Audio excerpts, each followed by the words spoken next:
Well, when you come in the majority, it's a huge difference. It's no fun being in the minority because you can't get the things done that you want to get done when you're in the minority.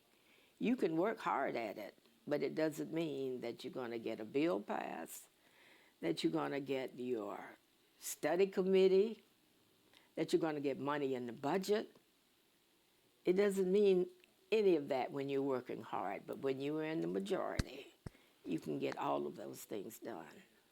Talk about that change from the majority to minority. What were those years like?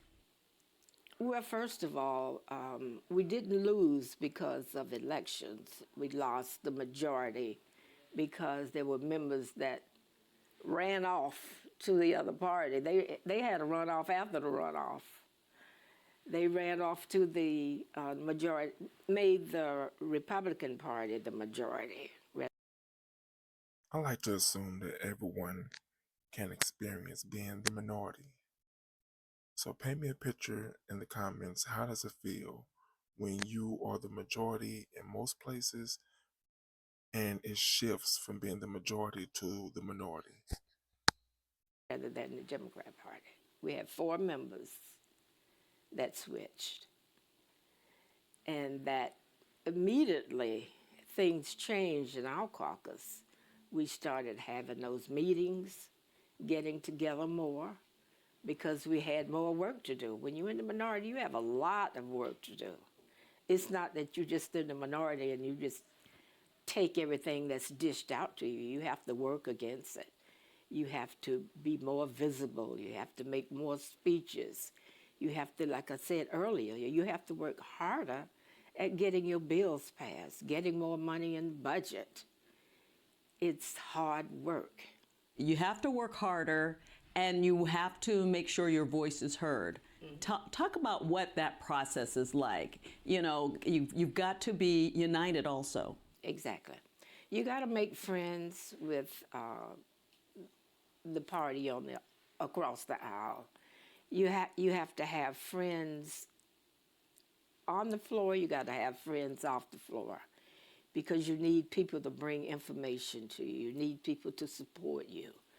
The ones on the floor across the aisle, you need their vote. You need their help in committees, on the floor. Even when you have your committee dinners and you get together and form those relationships, that's important too.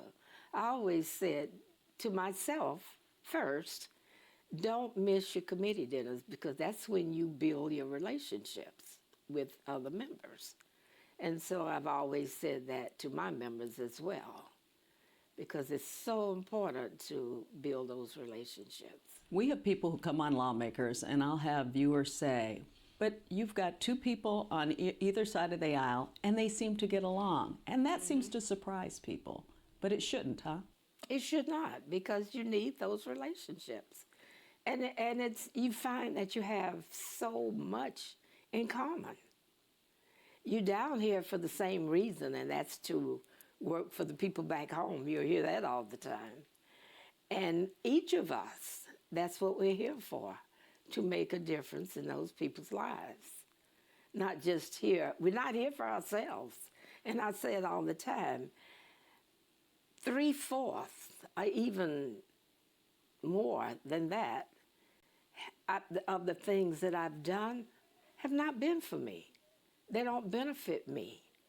They benefit those people that can't do things for themselves. What are your fondest memories from over the years? You know, I think about that all the time, but I don't know what my fondest memories are. I have so many.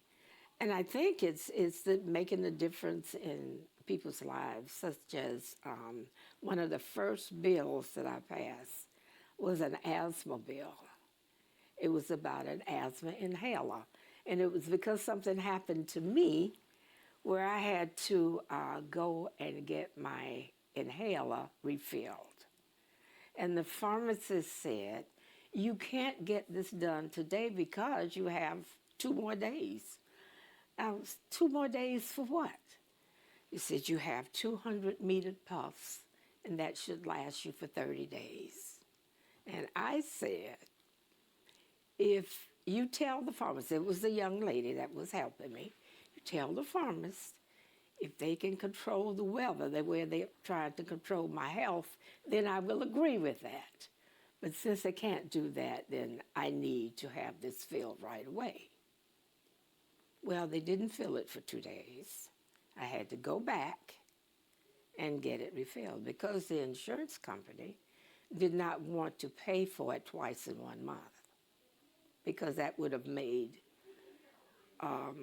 less than 30 days that I was wanting to get it refilled. So you came up with a bill I came up with the bill and changed it. so that people can go when they need it filled? Exactly. They can go when they need it, even if they have 5 more days left in the inhaler. You don't want to wait until the last minute to get it. You want it refilled today when you have time to do it. Anything you wish you could have done that you didn't get a chance to do? Or are you feeling pretty good going into this? I feel pretty good. There's legislation I wish I could have passed, but you know, you can be in the majority and not pass your legislation. I don't feel regretful about anything. It's been quite a journey for me, especially since this is not something that I aspired to do. I did not wake up one day and decide to change my life, because it did change my life. In what way? From having a 9-to-5 job to having a job that never ends. This never ends. I mean, every minute there's something to do. There are people to see.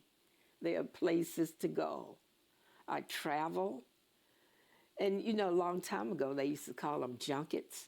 Mine has never been a junket. It was always a lot of work to do. And I've always been, the organizations that I belong to, I've always been on the board. Like, how did I get on the board? What does it mean to you that the historical marker that you're leaving as the first Black woman to be in your position?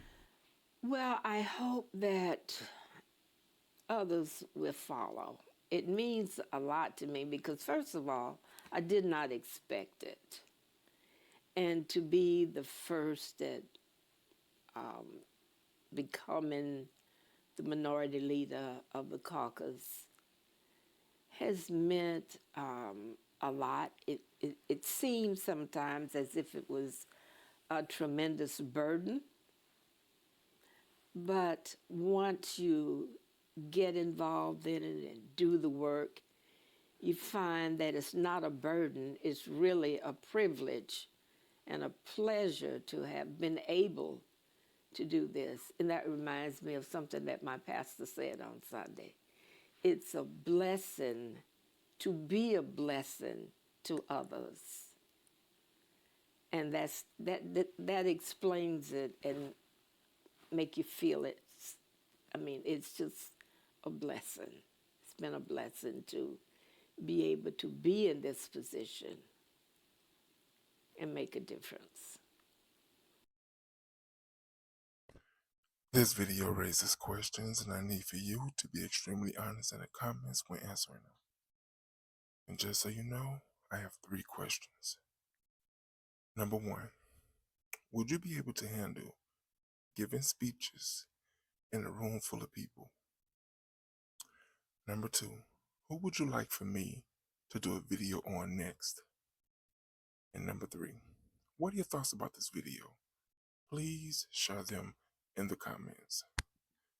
Please be honest when answering these questions. Share this video with anyone you deem necessary. And don't forget to like and subscribe to the channel.